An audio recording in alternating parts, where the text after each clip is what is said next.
circle full of dogs. We put in the work. Oh, baby, let's go out there like a bunch of crazy dogs.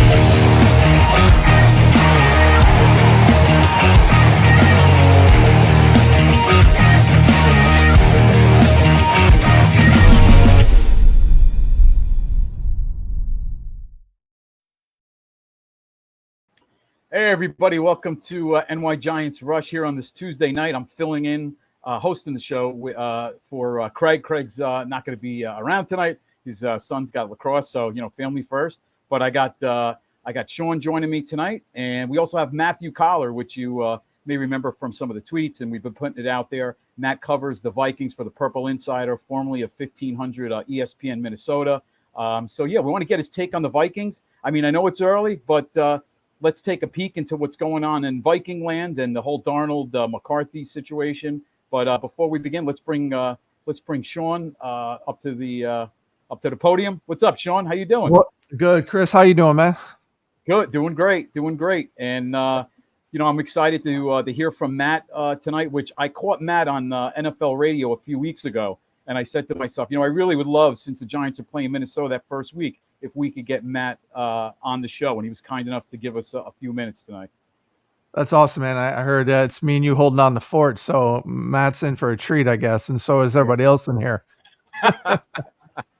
Yeah, and thanks for Chris jumping in. Jay Ferry's, one of our usuals, and Bill, who's been, a staple every week. So without further ado, I know Matt has his show, and he's gonna, I want him to promote his show for tonight and where we could find him. And, we'll get some inside Vikings, intel here to see what we're looking at going into training camp in week 1. So let's bring Matthew to the stage. What's up, Matt? Thanks for joining us tonight. I think you guys just brought me on to talk about 41-0 in the NFC Championship game with Kerry Collins and Dante Culpepper. I think that's what you're doing for your offseason content, looking back at all those Giants wins over the Vikings. Let me tell you, Matt, and Sean will test this. There's been a couple of those Viking games, and we spoke about Eli Manning. There were some rough Viking games when Eli was playing where he threw like 5 picks. Oh. Right? And it was like 3 of them were like pick sixes in one game. You remember that, Sean? Yeah, unfortunately I do. So we started off with a good memory there with, the victory's over, and then you had to go and bring up the bad memories. I see how you did it. 2 minutes to talk to Matt. He's bringing up the Chris Callaway onside kick. I just said hello to him, and the first thing he tells me about Chris Callaway in 97. Also, I believe it was the second game of US Bank Stadium. The Vikings beat the Giants. They came up here. Eli Manning had a tough one in that one. So there's a lot of battles that go on. Of course, you could bring up the 4th and 8 check down by Kirk Cousins just a couple of years ago, and Daniel Jones' 4th down conversion with a run, scrambling Daniel Jones in that game where they steamrolled the Vikings defense. So there is a lot of crossover history with these two teams, but it's pretty good, I think. And I'm very interested in the way that this matchup in week 1 goes between these two teams, because I'm not even 100% sure who the starting quarterback of the Vikings is going to be at that point, which makes it all the more compelling. Yeah, that was our question. And Sean, if you want to take over, I mean, I was going to jump on McCarthy, Darnold, but go ahead, Sean. What did you want to throw at? Well, before I get anything there, I just got Matt. I'm impressed with the pennants in the background, and the Giants is right in views, as is the Vikings. So well done, man. That's a nice. You can see I got a lot of stuff back here, but I love the pennants, man. You gave me some idea there, so great job. Love it. So this is actually a listener contribution. A listener to my show was going through his garage and found these in the original packaging from, I think it was 1979 or 82 or something like that, and sent me an email and said, "Hey, I found these things. Would you want them?" And so I just absolutely pulled them out of the packaging, and they're beautiful. So I put them up back here because I've got downtown Minneapolis, US Bank Stadium back there, but I thought this really adds to the ambiance. I like it. Thank you. And they're like felt, right? Right, Matt? They're like those mini felt pennants you have. Yeah. Yep. Exactly. There's something right out of the 80s. They're beautiful. And I noticed the face mats are all single bar or double bar with the old school. Yeah, that's awesome. Yep. Exactly. Yeah, Love it. Love it. Well, I'm going to let you do the Darnold McCarthy thing, but I kind of want to ask about some off-season stuff, Matt, if that's okay by you. There's a lot of talk about a couple trades. Maybe the Vikings were looking at trading up earlier to maybe get McCarthy, or there was talk they were really interested in Neighbors. Like, how much truth was there to that? Because, Giants fans are really big on those two names when it came to the draft for us. So I'm kind of curious how serious those rumors were, if any truth to them. So we have a joke around here because when Stefon Diggs was unhappy, we asked him about rumors that he was unhappy, and he said there's truth to all rumors. So now my response every time is there's truth to all rumors when someone asks about it. The way that I viewed the Malik Neighbors thing is that NFL teams talk about every possible scenario under the sun leading up to the draft. What else do they have to do? Like, that's their job, right? Is to go through many, many different scenarios. And probably at some point, someone said, hey, what if we were to go totally wild and trade up for Malik Neighbors and also take our quarterback by trading Justin Jefferson? And presumably someone else said, how about we don't? And that was the end of that. But there's been kind of some strange rumors that have surrounded this team and Justin Jefferson over the months leading up to his contract extension. But for the entire time over the last year, everything that I had heard was they are signing Jefferson to the largest contract a receiver has ever gotten, period. There's no other rational or reasonable discussion about that. You think about this is one of the most popular players already in franchise history. You go to the stadium, 18 jerseys are absolutely everywhere. It's also the most accomplished wide receiver through 4 seasons ever in the NFL. So not only do you have a true franchise player, but he also represents the franchise like that. There is never any issues, locker room, off the field. There are no negatives that I could actually tell you about Justin Jefferson. He is as great as advertised and as straightforward of a superstar with no drama whatsoever. He's the reason that you feel like you can move on from Kirk Cousins, draft a quarterback, put that guy in the mix. And so any rumors that were out there about Jefferson being traded, I thought were just completely without merit and more of there's a lot of people that work for NFL teams. There's a lot of people in the media that are super desperate for just about anything that will move the needle. And if one person hears one thing, it becomes a telephone game situation. But I was at the owners' meetings, the combine, all those different things reporting on the Vikings, mostly focused on the quarterback. But every time the Jefferson thing would come up on the record or off the record, the Vikings were extremely strong in we are signing this guy. And I think they were actually really agitated over that time by those rumors. So I don't think that that was ever a possibility that was going to happen. On the side of how it worked out with the draft on actual draft night, things that really happened as opposed to, made up scenarios or whatever. I think that they lucked out in not having to trade up for JJ McCarthy because they were willing to sit there and say, if Michael Penix or JJ McCarthy falls to us, we will take him. But they were not going to jump all the way up because they were comfortable with either Penix or JJ McCarthy. I think where the outside world missed the mark was how high the NFL was on Michael Penix. That was kind of odd to me because he led all of college football in passing 2 years in a row, took his team to the national championship, and we didn't get to look at his medicals. So, there's that. They must have looked at his medicals and felt comfortable with it, but that allowed them to sit and wait and let McCarthy come to them rather than having to trade up the farm. And just one last note, they did try to trade the farm to New England for Drake May. I think that was the apple of Kevin O'Connell's eye. But also the New England Patriots as well saw their future franchise quarterback. So they were very happy to get JJ McCarthy. They just know that there's going to be a little bit of a different timeline with McCarthy than maybe there would have been with Penix, where you might have to be more patient. So I don't know if that covers the entire offseason for you, but that's kind of how that whole thing played out. But I didn't think that there was any reality based in the Malik Neighbors thing. Yeah. Well, and the reason I asked was kind of twofold for Giants fans here is number one, I did hear Kevin O'Connell on the McAfee show say that we're going to build this team around Justin Jefferson. So hearing those rumors. And then recently there's been a lot more talk about Malik Neighbors is very similar to Justin Jefferson. So it's nice to kind of hear that from you about Jefferson if we're trying to do something with neighbors here in Giants land. So I appreciate that. Well, you certainly got a heck of a wide receiver prospect. I mean, normally that's not the first or the second guy that goes off the board. That's the first guy that goes off the board. And in some sort of theory, if the three of us were in a draft room and we were talking about, all right, we're going to trade up if this happens, whatever else, I mean, you would have to bring up that idea when that's the level of wide receiver prospect. And by the way, when is the last time the Giants had a receiver like this? It's got to be Odell Beckham, right? I mean, every time I feel like the Vikings play the Giants, I go, who is Richie James? Like, where did some of these receivers come from? And then, Sterling Shepard was pretty good for a while, but couldn't really stay healthy. So I live in the land of the wide receiver where it feels like it's been a little empty over there for a few years. Yep.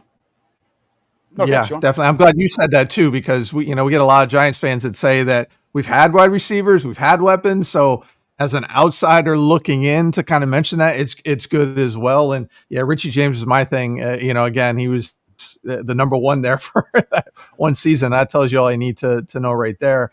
I guess leading into that, when you talk about the patience now with McCarthy, are they viewing it almost as a rebuilding year this year? Kind of get an idea of what we're going to be looking at. Week one is there more patience? Is it, Darnold's going to hold the fort until McCarthy's ready? And they're like, we're going to do the best we can. But, we understand that this may not be our year. Yeah, it's interesting because when Kwesi Adofo-Mensah and Kevin O'Connell were hired in 2022, Kwesi, the Vikings general manager, said the words competitive rebuild. And we use that a lot over the last couple of years. And he said basically that he had regretted saying it, but it also made very clear what their plan was. Because most teams that win 13 games, even if you get knocked out by a 4th and 8 check down at the end of a playoff game, then you still would try to run it back most of the time, right? Like how many 13-win teams would say, hey, actually, we're going to let a bunch of all-star players leave. But they did. They let Dalvin Cook go. They let Adam Thielen go. Delvin Tomlinson, Zadarius Smith, Patrick Peterson. I mean, this is Pro Bowls everywhere that they just said, all right, we're going to move on from all of you guys and we're going to keep a few of the key pieces and build around those guys. And it made for some tough times last year. So I looked at last year as more of the rebuilding year than this year, which is kind of odd to say since you have a rookie quarterback and you're not going to win the Super Bowl with a rookie quarterback, or more likely than not with Sam Darnold. Although Vikings history says he's going to the NFC Championship with the random quarterbacks who have taken them there in the past, but most likely you're not a true competing team this year. But you should feel like you're on the upswing with a lot of the roster moves that they made. Going to the defensive side, bringing in Andrew Van Ginkel, Jonathan Grenard. They signed the cornerback Shaq Griffin, which could be kind of a low-key big signing for them. Mm-hmm. So that they're in between, not rebuilding because they want to compete. They want to make the playoffs. Their owners have made that very clear. It's important to them to be in the playoff mix. And if you were totally rebuilding, you'd say, who cares if JJ McCarthy is not totally ready? Let's just throw him out there and see what happens and get him experience. You get Sam Darnold, presumably to give you a chance to compete for a wild card spot or something like that. So I look at it as very much in between, not exactly competing with the Lions or the Packers, not exactly rebuilding like what we saw from, say, the Bears, where they tore it all down and then built it back up. But they're really looking toward next season as they could spend a ton in free agency now that Kirk Cousins is off the books, put a lot more into that roster and have 2025 be a year where they feel like they're really going for it. I think that's kind of their plan. Okay. Yeah. And Matt, when you look at Kirk Cousins, I mean, the knock on Cousins is he's going to put up great numbers, but he's never going to bring you to the Super Bowl. He's never going to win a lot of playoff games. But keeping that in mind, when you do have a Justin Jefferson and when you have a Wes Phillips as your coordinator for the third year coming into the season, do you see this offense being scaled down a bit and maybe Jefferson doesn't get the targets and they lean on Aaron Jones a little bit more in the running game and we see a different type of Vikings offense without Kirk Cousins? And if Darnold is starting, do you see a little difference, a little more conservative? Yeah, it very much became a thing last year when they didn't scale down the offense for Josh Dobbs. And the results started off very good and then became quickly not very good the more they leaned into Josh Dobbs. But I think when we talk about Kevin O'Connell's philosophy, I think of a game against the Bears that they lost in the last minute. Justin Fields hit DJ Moore and they kicked the field goal and won the game, where Josh Dobbs threw 4 interceptions, but still their run to pass ratio was something like 36 passes and 14 runs, even after 4 picks that Josh Dobbs had thrown. Like, this team's going to pass the ball no matter who the quarterback is. And that is one of the reasons actually to let JJ McCarthy slowly develop, is because he has to be 100% locked in with the offense and ready to go. It is a very intricate offense that requires a lot of footwork details and things like that. I just don't believe that Kevin O'Connell is interested in scaling it back, putting in the elementary school version. I think he would rather say, you get to the 400 level college version or the PhD, and then you can play. And actually, I think Sam Darnold has done a really good job so far. And this is mini camp, by the way. But from what we've seen of running a pretty smooth operation as he was learning the offense, I think that's because he's been through it. He's learned a lot of different offenses at this point, but he looked pretty comfortable. And so I think they look at it as you have Jordan Addison, Justin Jefferson. Hawkinson will come back, obviously not for week 1, but Aaron Jones can pass protect. He can catch out of the backfield. I still think they're going to be very much pass first unless Sam Darnold forces them not to be by turning the ball over too much. But even then, it's just that's who Kevin O'Connell is. He's a former quarterback. He won the Super Bowl with his team in the Rams, throwing for 5,000 yards with Matthew Stafford. They want to let it loose. And if Sam Darnold throws 30 touchdowns and 30 picks playing the whole season, then so be it. I think it's very Bruce Arians like. But Aaron Jones is a big addition because over the last 2 years, they just could not run the football at all. I'm sure in 2022, you guys were surprised that the Vikings offense was not centered around Dalvin Cook, and it wasn't a scary running game with him still in the backfield, but they just have never, I think, found the right blockers for running. I think it's more of a pass blocking unit. And I think that schematically, when they had Kevin Stefanski here, when they had Gary Kubiak here and Dalvin Cook, everything was built off the run. It's not that way anymore with this. So I don't see it changing. I think there's going to be a lot of passing yards, probably some games where they get down and Sam Darnold has to really wing it all over the yard. But Aaron Jones could at least make this thing competent from the running perspective, unlike the last 2 seasons. And that would be a huge upgrade because I think over the last 2 years, they're 27th in rushing yards, 28th in yards per attempt. So maybe he can at least have a little more trust in what Aaron Jones can do. Yeah, and Wes Phillips does call the plays, or that O'Connell's going to O'Connell. Yep, O'Connell calls the plays. Yep.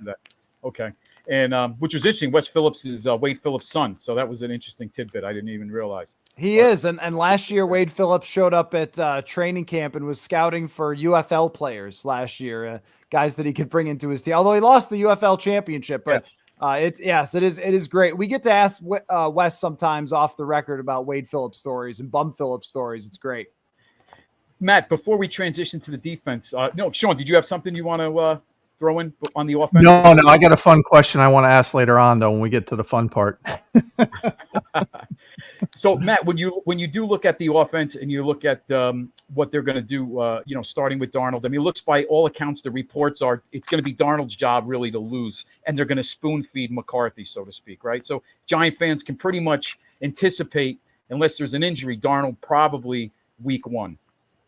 As of right now, yeah. I mean, we were doing the other day on my show percentage chances that JJ McCarthy starts, and one of the other reporters had 5%. I gave it 20% that JJ McCarthy could start. If he has a very good offseason and training camp, then it's possible if Sam Darnold really struggles. But, Darnold hasn't been, and make this relative to just overall, in the NFL, but in his recent performances, how he played in the one game in San Francisco, how he played at the end in Carolina, won 4 out of 6 games.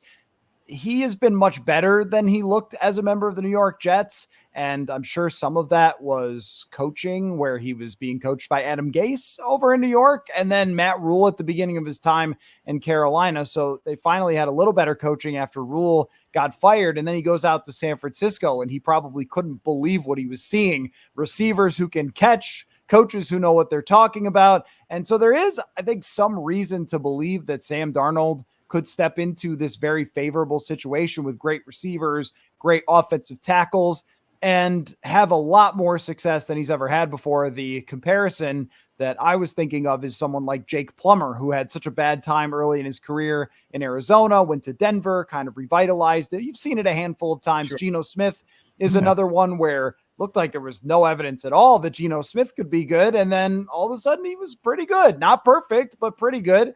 So I think that they are looking for something like that from Darnold.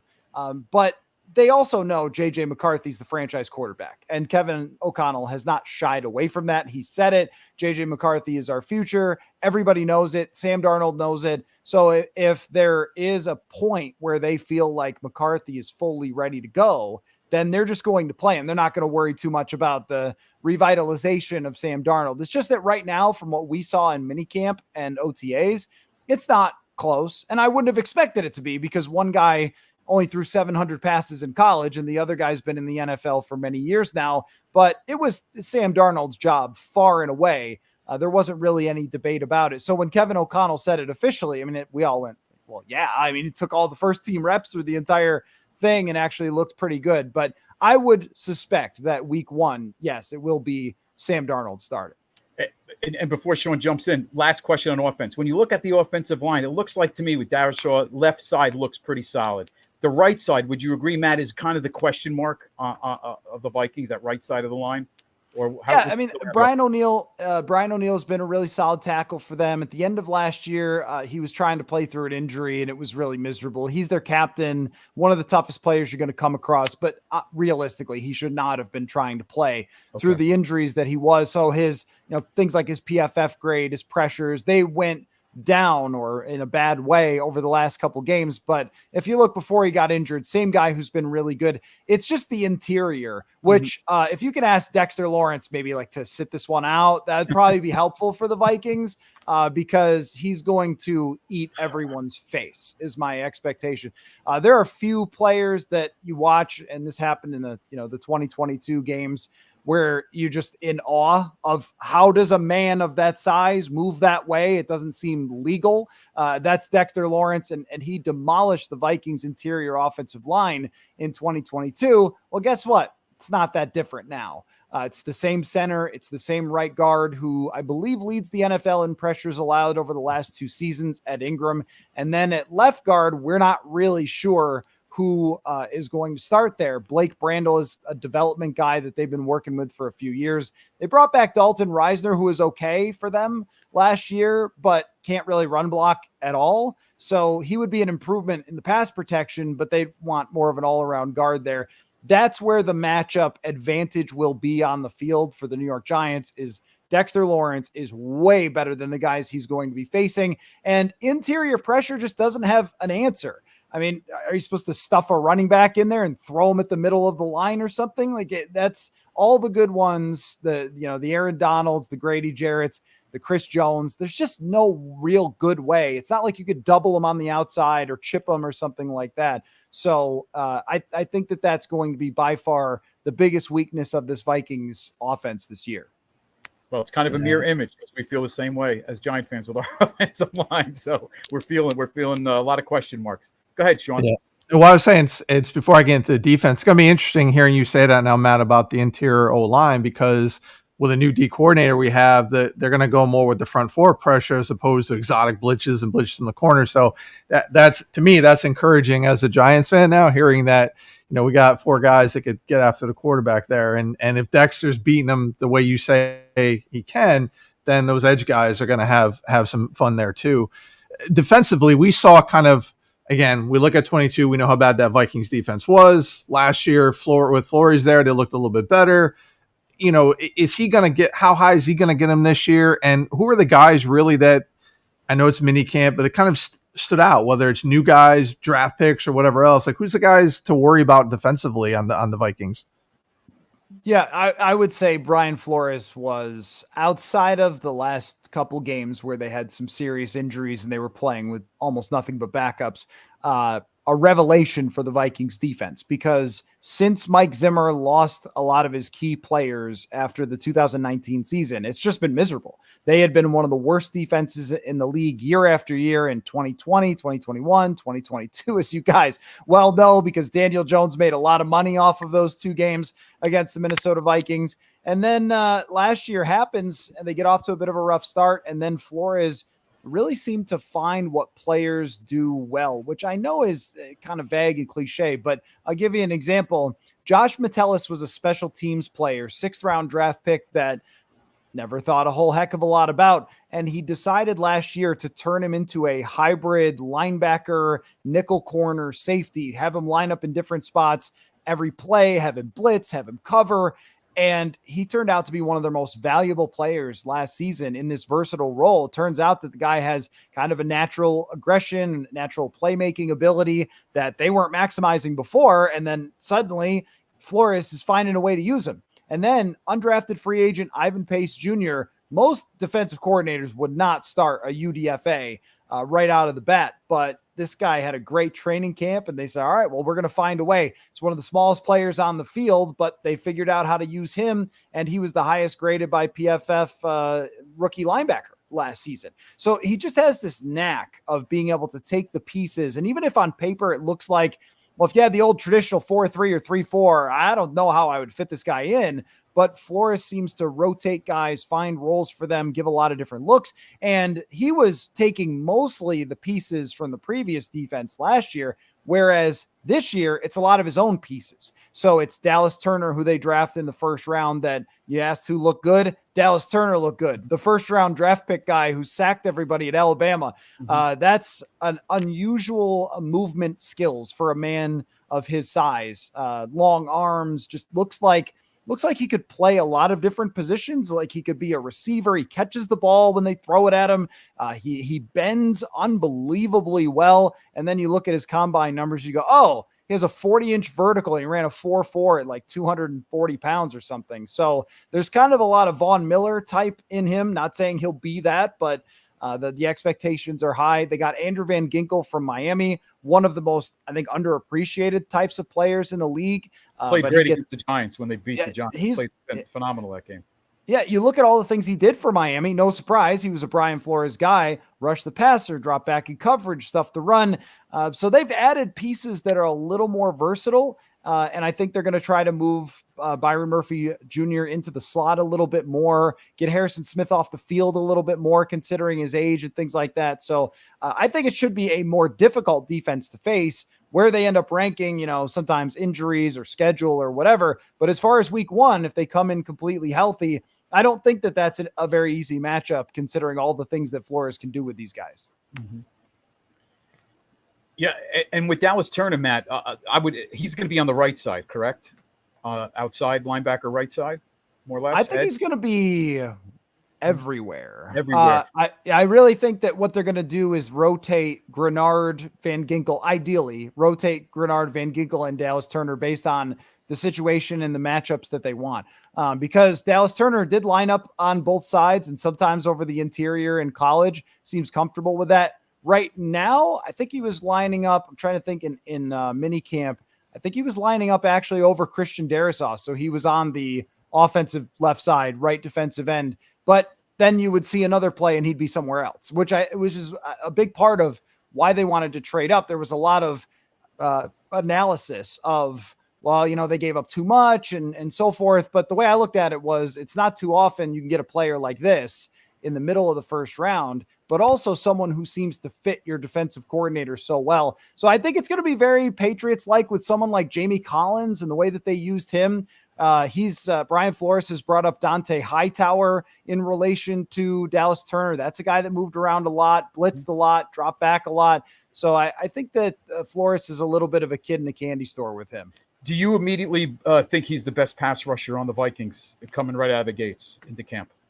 Well, he's got to prove that because Jonathan Grenard had 12 and a half sacks last year. Yeah, right. And Grenard, got a $20 million contract. So you kind of hope that it's him, Right. Rather than the rookie. But, that's going to be hard to repeat for Jonathan Grenard. I think he's not exactly on the same level as a lot of the guys who get 12 sacks consistently, like your Myles Garrett or your TJ Watt or something like that. But he should be pretty effective. And that's what allowed them to lose Danielle Hunter, was being able to replace Danielle Hunter with 3 guys. So no longer can you say, hey, as long as we slow down Danielle Hunter, we're going to be fine. It's now you're going to have to slow down multiple rushers, which is presumably more difficult for the offense. For sure. Go ahead, Sean. Well, I mean, let's talk secondary a little bit. We're talking pass rush there and that. So what's strengths, weaknesses of the Vikings secondary did you see with personnel at this point? Yeah, the strength is definitely the safety group. It might be one of the best positions. I mean, I know there's only usually 2 for the Vikings. There's usually 3 safeties on the field, but it might be one of the best in the NFL. Harrison Smith can still play. He's not as fast or as dynamic as he used to be, but he and Brian Flores are a perfect fit. Those guys are just absolutely perfect for each other because Harrison Smith has always wanted to be up at the line of scrimmage and then drop back sometimes, blitz sometimes, all sorts of different disguises that he likes to do with his coverage. That's what Brian Flores likes to do. Josh Metellus is a guy I mentioned. He really stepped up last year to give them someone valuable. And Cam Bynum, their other safety, was, I think, better than we expected. In his first year, Ed Donatel just wanted the safeties to go play in the parking lot and just stay 20, 30 yards off the line of scrimmage and just look around at themselves, I guess. And Brian Flores has been the opposite. He wants very aggressive safety play, and it played out really well for them. The cornerback group is a lot more spotty. I mean, if you were doing a concern ranking of like what positions you're most worried about for the week 1 matchup against the Giants, obviously number 1 is that interior offensive line, but number 2 is the cornerback group because Shaq Griffin looks pretty good to me. Looks like he's going to be a good fit with Brian Flores, but you can't ignore the fact that he was cut by his own team in the middle of last season and hasn't had good metrics in several years. So there's that. Mekhi Blackman is a second-year player who had a decent rookie season, played about 400 something snaps, played pretty well, but it's not a game changer. Doesn't have the size to be like a shutdown, a Sauce Gardner or something, but solid. And then Byron Murphy Jr. is a solid veteran player who I think was maybe given too much of a role last year because of how weak they were. This is another position where they're deeper. They're not crazy better, but they're definitely deeper than they were last year when they were playing someone like a Caleb Evans, who's much more of a backup. Jawan Williams, if you guys remember him, the 2nd round pick, he got into a game or 2. I mean, they were kind of reaching deep into the bench, and they absolutely refused to play any of their draft picks from 2022. So we haven't seen much of Andrew Booth Jr. It's a group that could survive, I think. And maybe not be atrocious, and that's the best I can do because I don't think they're going to be the strength. The strength is really going to be the front 7. Gotcha. And what sounds like it's going to be an interesting chess match too, because all signs are pointing to Daboll calling plays, going against Flores, who I think they were together in New England at the same time, if I'm not mistaken, or maybe missed each other by a year. But it's that same mindset, so it should be a heck of a chess match between Flores and Daboll if he ends up calling plays, which again, all signs kind of point to that there. So it's gonna be interesting. Yeah, no, I agree. And, Brian Daboll, they're familiar with him from, the 2022. He did a really good job there. And I thought last year, it's really unfortunate, the nature of the beast, that sometimes so much of your team gets hurt that you just want to fold up the tent and wait till next year, but you have to keep playing the football games. And it's so tough because when you get that many injuries as a head coach, and we went through this too in the second half of the season, when there's backup quarterbacks playing and there's players hurt, everyone always questions the coach unequivocally. They will say, well, coach doesn't know what he's doing. Last year with Kevin O'Connell, why isn't he adjusting the offense more to Josh Dobbs? Like, guys, Josh Dobbs was 2-9 as a starter when he came in here in his career, and he's on his 11th team. So maybe, just maybe, it's not really the head coach. It's probably just the fact that it's Josh Dobbs. And to even get a couple wins out of that was pretty impressive. But the fans, when they get upset, not that New York fans would ever get worked up, but I think there's always there's usually finger pointing at the coach. But I think that Daboll is somebody that you want to hang on to because he is very talented when it comes to game plan. Yeah, and I guess with Dobbs, Matt, right? It's like catching lightning in a bottle. He was there for 3 days and he wins the game, and it's the bar was set higher after that. Give the guy very Tommy DeVito like. I mean, we had the Pastronaut, you had the Tommy DeVito thing, and everybody loves that, but it never lasts, right? Who knows better than you that Lynn Sanity and Shane Spencer do not last, but it becomes really fun. Somebody give me credit for a Shane Spencer poll, by the way. Come on. That was great. As a Minnesotan, throwing out Shane Spencer, and I'm a huge Yankee fan, so well done, Matt. Well done. I'm going to ask for a favor. Can you repeat what you said about the Giants should keep Daboll? I want our fans to hear that again from somebody who's not a Giants fan. Yeah, I know. I mean, look, I know it's tough. And the nature of the beast in the NFL is if you are not good for 2 years, you just get fired almost no matter what. I mean, even Bill Belichick was bad for 2 years and got fired by the New England Patriots. The weight of losing is so heavy on every person in the organization that it's almost impossible to survive for anyone.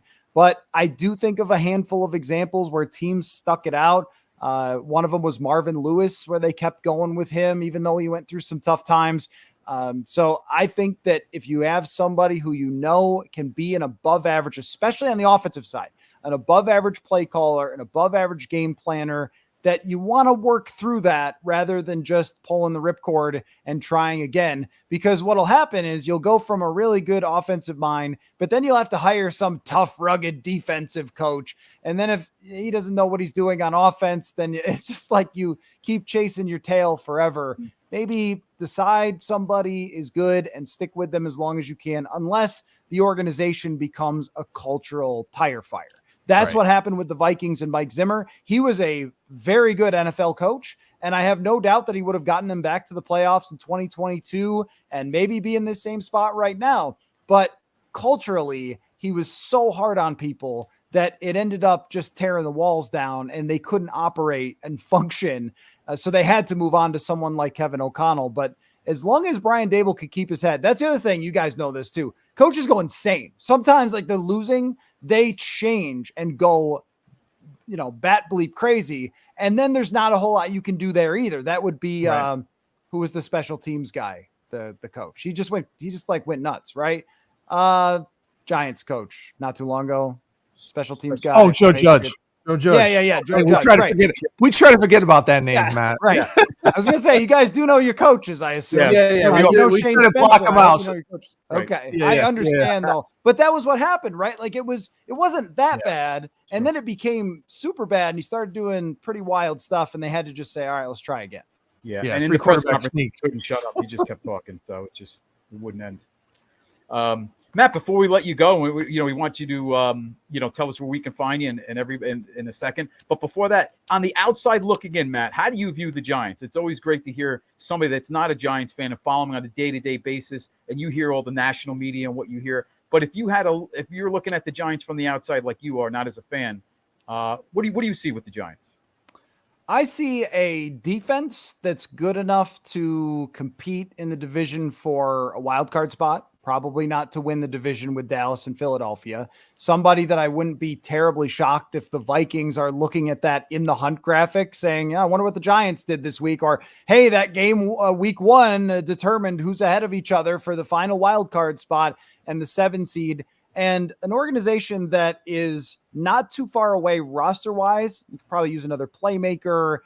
Maybe you could probably have somebody replace Saquon Barkley eventually, fill out the offensive line. But on the defensive side, I think is a little scary for opponents. And it's a year away and probably a different quarterback away from being something. But getting from where you are right now to that position, not too easy. It's probably the hardest thing in football, right? And we're going to find out if the Vikings drafted the right guy. But it's the same kind of deal where if you have a middling quarterback, and nobody knows this better than me, covering one for the last 6 years, that it will what a middling quarterback does is gives you as many wins as the rest of the roster and coaching staff are actually worth. So if you have Daniel Jones and your roster is a 10-win roster, he could probably get you there. If you have a 6-win roster, you're going to get 6 wins. And what you're looking for is a quarterback that if you have a 6-win roster, you could get 10 wins. And if you have a 10-win roster, you're competing for the Super Bowl, which I was mentioning to you, Chris, beforehand. I am a Eli Manning appreciator, as somebody that I thought maybe statistically didn't always show his value because he was more aggressive and threw more interceptions and stuff like that. But after watching Kirk Cousins check down all the time, I really became more appreciative of Eli Manning's aggressiveness. But I thought if Eli Manning has a good year, you could have a 7-win team that is in the playoffs. And if you have a great team with Eli Manning, as you guys know, you can win the Super Bowl. And that's what you're really looking for. I don't think you have that right now. So this is kind of a transition year to hang around, show that the roster's in the right place and that the coach isn't insane. And then you've got a chance to be something after that. That's kind of how, do you feel that way? Is that somewhat accurate? Sean? Yeah, I do. I think they chose to build the roster and then go, and when the quarterback comes in, the roster's ready. The offense is ready for whoever that next quarterback may be. So yeah, I do feel that way because from year 1 to year 3, including the depth, this roster has been upgraded on paper, right? We got to see the results. I get that. But on paper, from year 1 to year 3, it's a huge difference up and down the roster of the talent levels on there. And that's what you need. Like, you need your backups, you need your depth to be better than what you had before. And so, yeah, I see it that same way, Matt. Yeah, the scary thing is if they win 9 games and Daniel Jones is pretty good, and then everyone goes, what do we do now?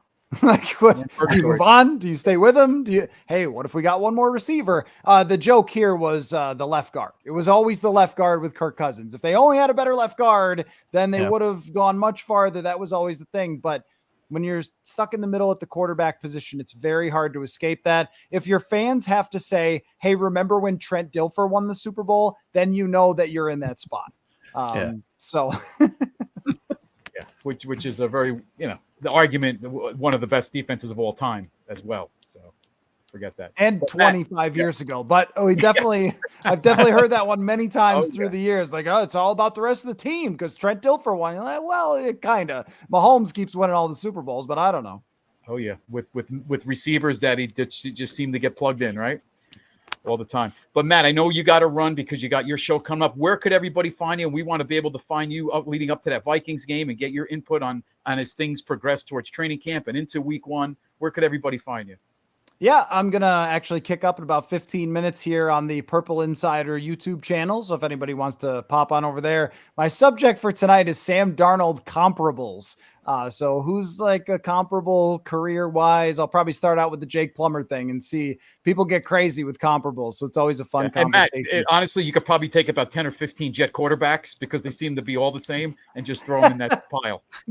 You're right about that. I think he's a little more dedicated than Zach Wilson, but the numbers weren't that different. Yeah, it's just a shame that all these Jet quarterbacks, they never pan out when they get there, but when they leave, they seem to somehow resurrect their career a little bit and keep playing. Yeah, Vinny Testaverde style. Sometimes it happens in New York. It just is from a long time ago.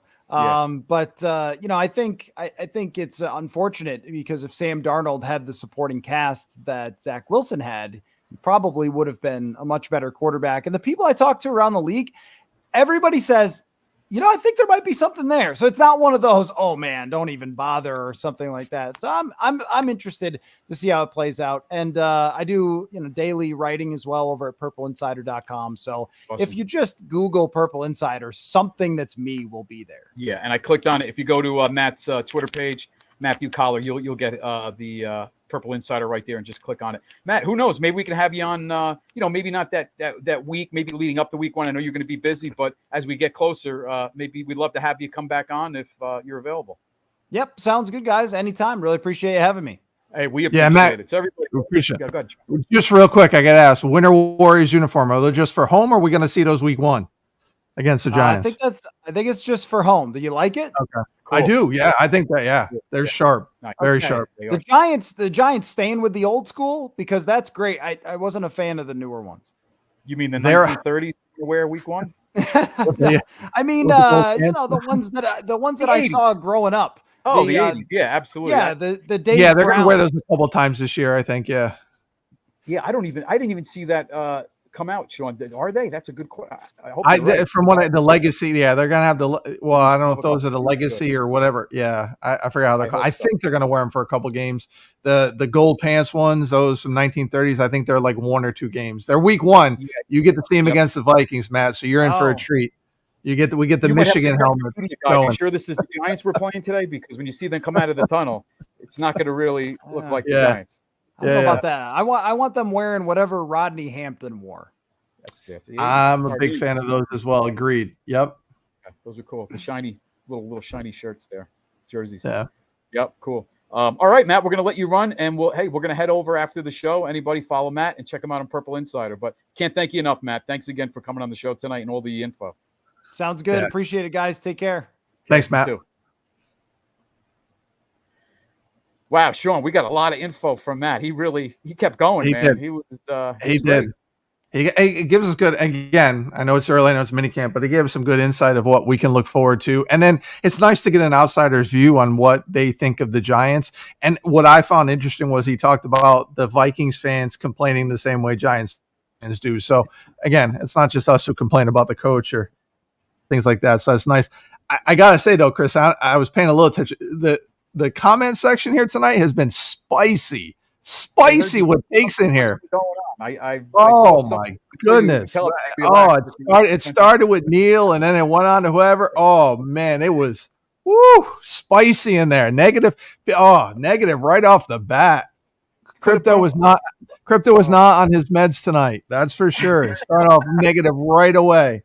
Thanks, Crypto, if you're still there. Not Crypto. Tudo threw in $5 tonight, $4.99. So.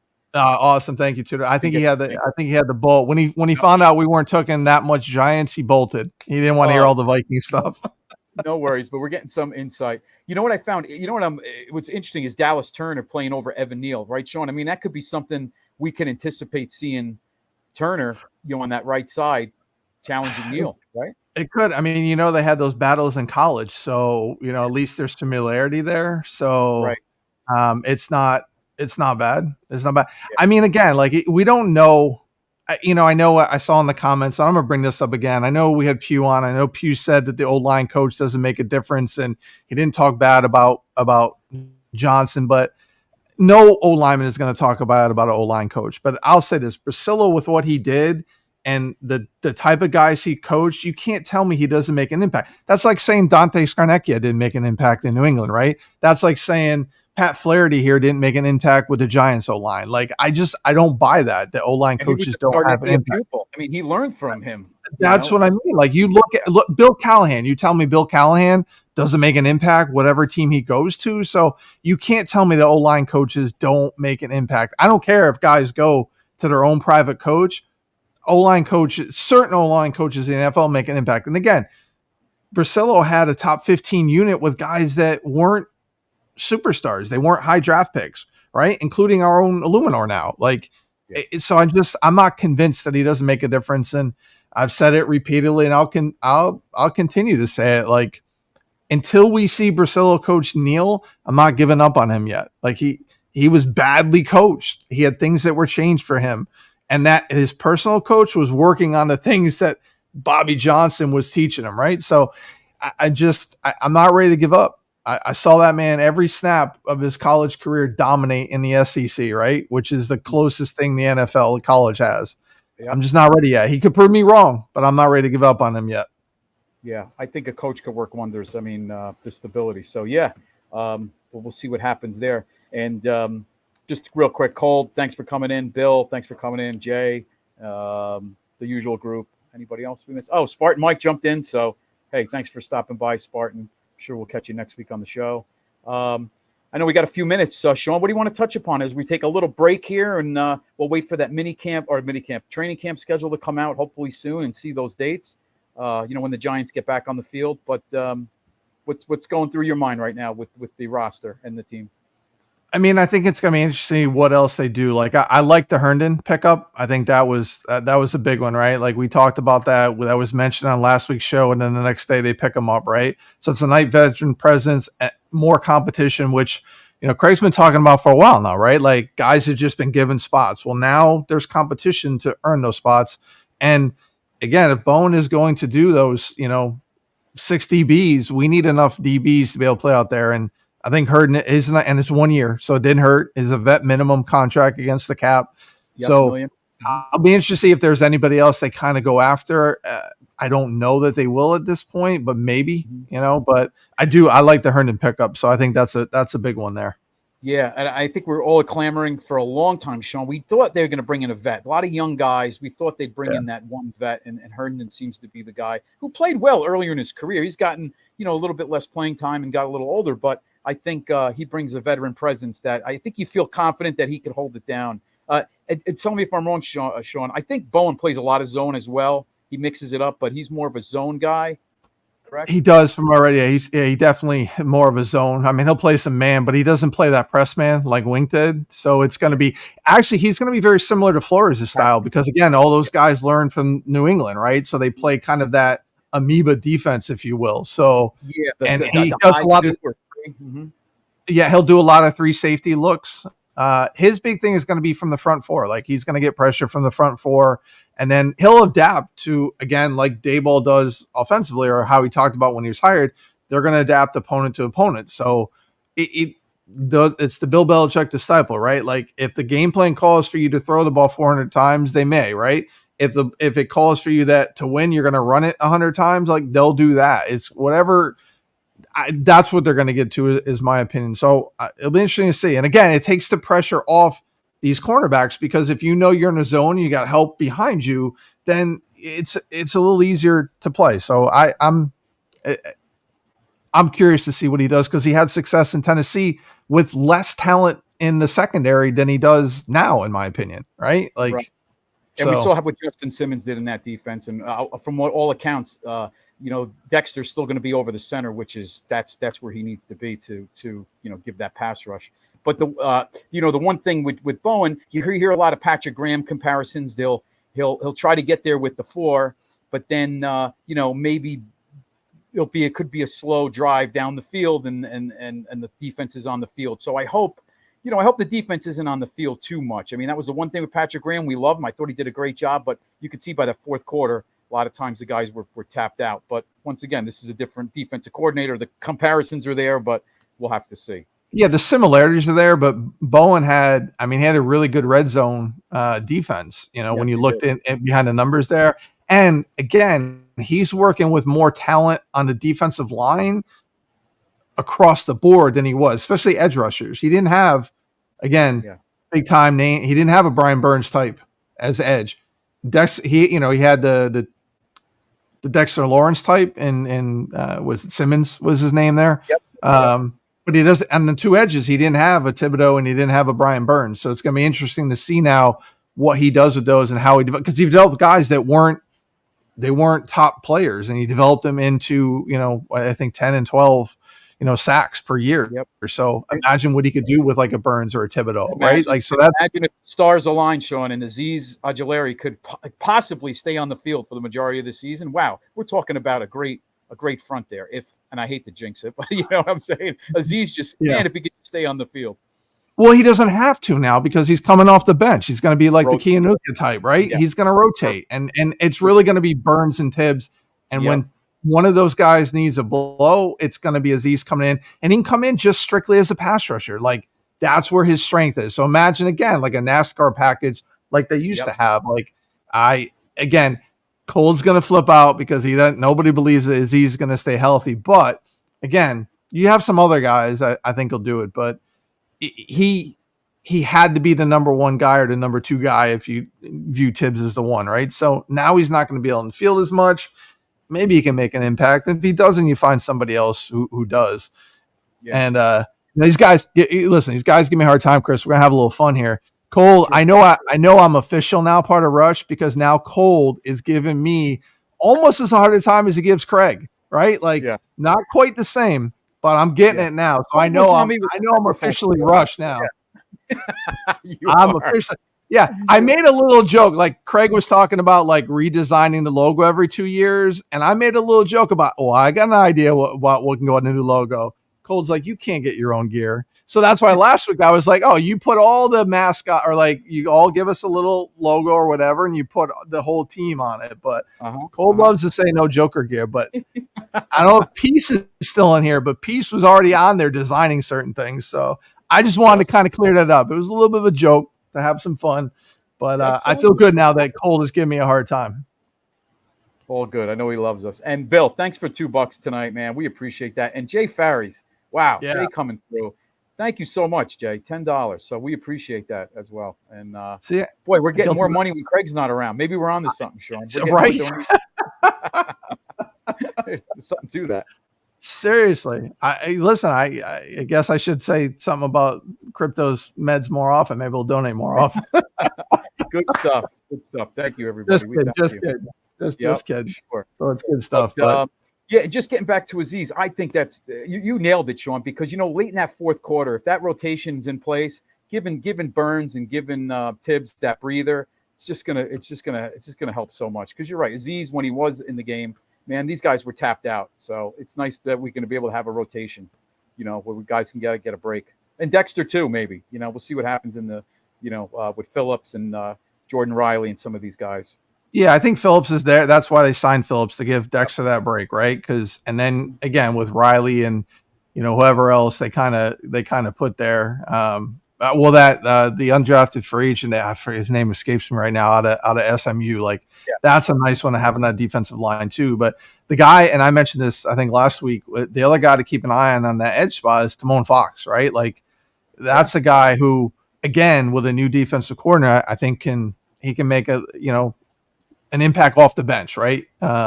Because again, he doesn't have to think as much in this defense as he did in Wink's defense. And Bowen came out and said as much, right? Like he was like, we want to make sure these guys know what they're doing. Like they know where they're supposed to be. They know their assignments, and they're going to do that.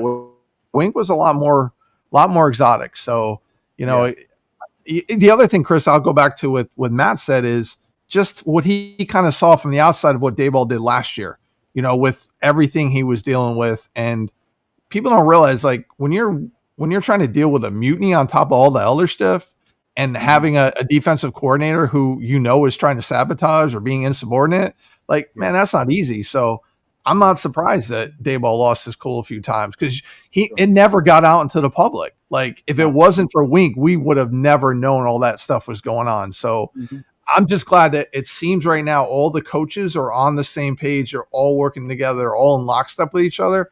And that's what I'm excited about. Yeah, me too. And I think about Andre Patterson, who's probably one of the best defensive line coaches, and Jerome Henderson as the defensive back coaches. If those guys were so unhappy and wanted out, they would have left. They would have wanted out. And they're still. Oh, yeah. That says a lot too. Yeah, absolutely. And what's exciting again too is Patterson now working with the rushers now, right? Like he's helping. I mean, God, how good is that? Like he wasn't able to do that before. So imagine we saw what he did with all his interior lineman pass rushers over the years. Now he gets to impart that on a Burns and a Thibodeau. Holy cow, man! Like that's exciting. And the guys they brought in are they're developers, right? Like the linebackers coach they brought in, the running backs coach they brought in, like the special teams guy too. Like holy cow, we have not talked about that a lot. So I want to get your take. Like we actually now have a completely different special teams coordinator who seems fairly competent when you've heard him talk. And he said more things than I've ever heard McGahee said. And I'm excited about too. I mean, man, like what's your kind of thoughts on the whole, special teams? Again, we haven't talked about that edition. Yeah. So when I heard him at the podium last week, he just seems like he's not tight to the vest, right? He seems very open to talk. We look back to last year with McGahee, and he didn't want to talk about the bad snap, or not the bad snap, the offsides, or excuse me, not the offside, the jump over the top, and they didn't have that covered in film. They know, and the Cowboys later on knew that they caught that. That was never, McGahee never saw that as an issue or caught that. But anyhow, it seems like he's very open about talking about the new kickoff, what he plans on doing. Just he seems good at the podium. I think he's I would say transparent, but he's given the fans a lot more than what we're used to. Yeah, and think about like how many games over the last few years did we lose based on special teams, or how many games could we have won if not for bad special teams or bad special teams decision, right? Like, so again, just that change can add some more victories, to the thing. So again, to me, it's to be optimistic at this point.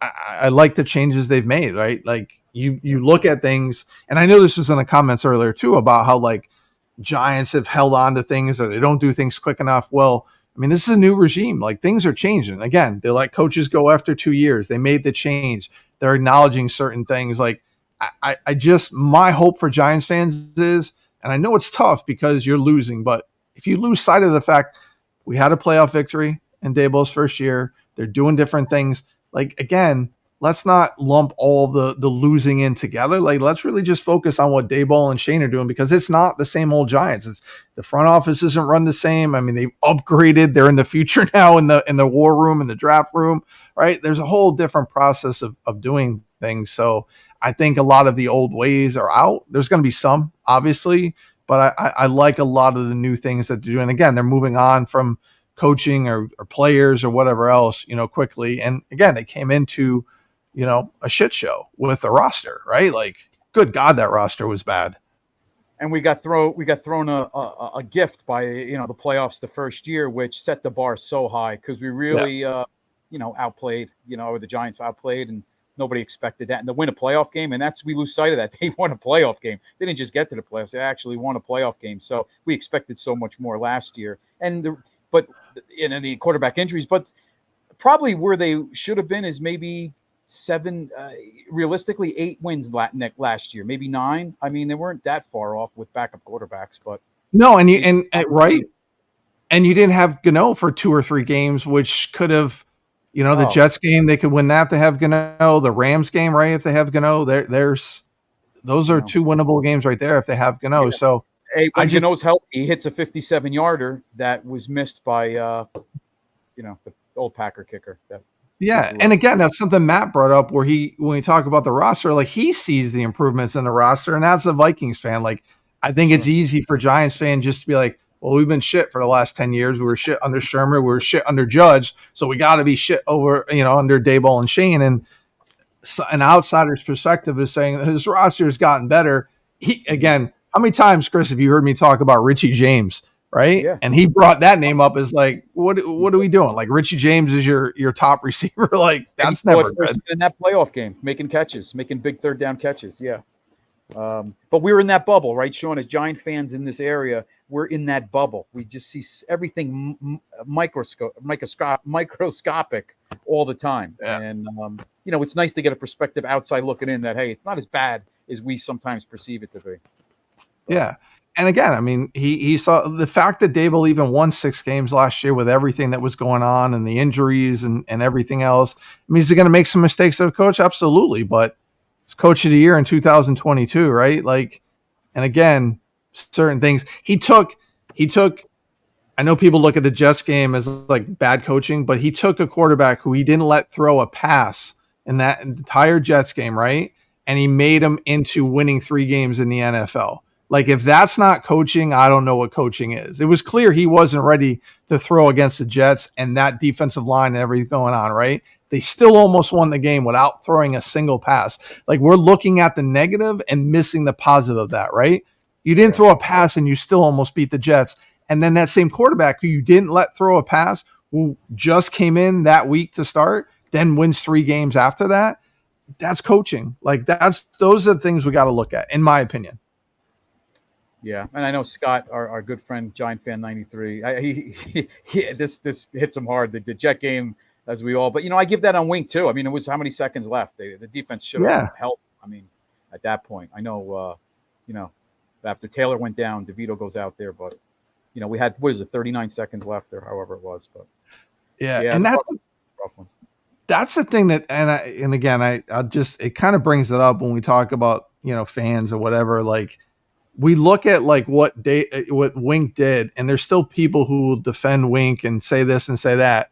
Wink did the worst thing you can possibly do as an assistant coach, right? Like, just the absolute worst thing you can do. And I'm glad he's gone because you can't have that. Like No. no matter how many turnovers he got with this defense, I mean, he still had some times where he gave up drives. He did certain things. So, again, like you just can't do that as assistant coach, right? You just can't do that. Anybody who's anybody knows that, right? And the fact that and again, even how he handled the situation at the end, right? It's never good. Can't be doing that. So I really do. I think what Bowen does is going to be, we'll see what the results are. But again, you have guys coming in with proven track records, and you have guys who want to coach here with the Giants, right? Nobody's skating away. Like Bowen didn't say, no, I don't want to be here. He didn't turn down the job, right? Like these guys are coming here. Players are coming here. They're excited. Like when Matt talked about the culture and like, that's the culture we're building now. Like these guys are excited. The free agents, the trade for Burns, like he's excited. The draft picks, they all said, I am excited about being a Giant, right? Like, yeah. And like, you can see the excitement. Like nobody, even Neighbors, man, is like, he is leading this team already. Like that guy is excited to be here. And that's what is positive to me. That tells me you're doing the right things, right? Yeah. Like, I don't know your thoughts, Chris, but that's mine. Oh, I'm right with you 100%. And bringing up Neighbors, it's going to be, you can't tell me I'm not saying you, he's going to be so pumped up to play against Justin Jefferson, another LSU product who he probably, admires, and he wants to show good in that first game. So, I expect big things from Neighbors right off the bat. I really do. I mean, the targets are going to be, they're going to be pretty high. I think it's just going to be a different, I want to say different Jones, but I think we're looking at a different Dable type offense, with Kafka obviously being involved, but I think we're going to see a lot of different things this year downfield. Yeah. Neighbors is going to be like, he's going to be like that Justin Jefferson, Jamar Chase. He's the guy you get the ball to, you feed him, and he's going to be the guy that opens up other guys because he's going to draw the coverage, right? Like it is going to be a different style. He's going to be a much, much more explosive version of Stephon Diggs that Dable had in Buffalo, right? Like he's game changer, potentially game changer. I don't want to put too much on him, but I do. No, you're right, Sean. And it's, the way he contorts his body and could move, and I'm talking to Neighbors, maybe we see Jones throw up those 50-50 balls and actually take some shots instead of being so conservative and afraid to, put it up there. But because this is the first time he's had a receiver very, physical, get up there, get the ball, win the battle, and it's something he's never had, So give him make a play. We've always heard growing up, make a play, Well, and what gets overlooked, and Eli was this way too, in a sense, all the great quarterbacks are, right? You have to have somebody you can trust. He never had somebody he could trust. You could tell Slayton was the only guy he trusts, which is why he got a lot of targets, which is why he got a lot of yards, right? Like when you saw that, he really, for whatever reason, and listen, I think he should have trusted Waller more, but you could even tell there's guys he didn't trust last year. So he needs to trust his receivers now. He's got a Hyatt. He has a Robinson. He has Neighbors. Like he needs to trust those guys. And that's, to me, what he really needs to work on, aside from the other things we've talked about, right? But trust your guys. Like trust your guys. You have guys now that you should be able to trust, and you just got to. You got to at this point. And I agree. Like we're going to see, it's going to be a different offense. Like it's going to be I believe it's going to be a pass first offense, and Singletary is going to fit right in. And when there's times for him to run, he's going to get some good chunk yardage, I think, and catching the ball in the backfield too. Yeah, and when you connect the dots with that running back position, there's a lot of names there we're not familiar with, other than maybe like an Eric Gray, but they all catch the ball out of the backfield, and that gives you the indication right there. That's what Dable wants to do. He wants a back that can act as a receiver, whether it's Tracy, whether it's going to be Singletary. They can all come out of the backfield, come in motion, and be a receiver. So I agree. Yeah, I agree. And again, like I know he's an undrafted free agent or whatever he was doing, but man, the potential of a Dante Miller who runs a 4.2 40, like imagine getting the ball in his hands in space, right? Like out of the backfield, a quick swing route or whatever else. Like imagine what that dude can do if he puts it together. So you see it. The speed is there from their position, their skill positions now. And again, another inkling to me that says it's going to be a different style. And the fact that Dable is calling plays tells me it's going to be a different style. Yeah, 100%. And I'm, can't wait for training camp. We'll see little glimpses of what they're doing from the beat writers out there. I know Craig and I will be out there, but we'll see some stuff that they're working on. But all right. Anything else, Sean? I know we got 10 after 9. Anything else before we head out? You want to? No. That's it for me. I said a lot, so we're good. Okay.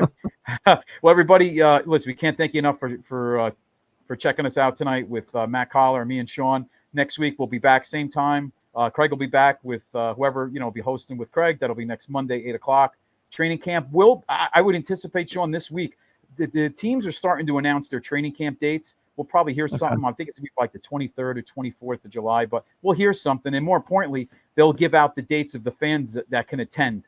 I think last year the Giants may have only had like 7 or 8. Maybe they're going to get 10 appearances where the fans could come out. So I think this week we may hear some stuff about training camp schedule and how many open practices for the fans, which is always a great time.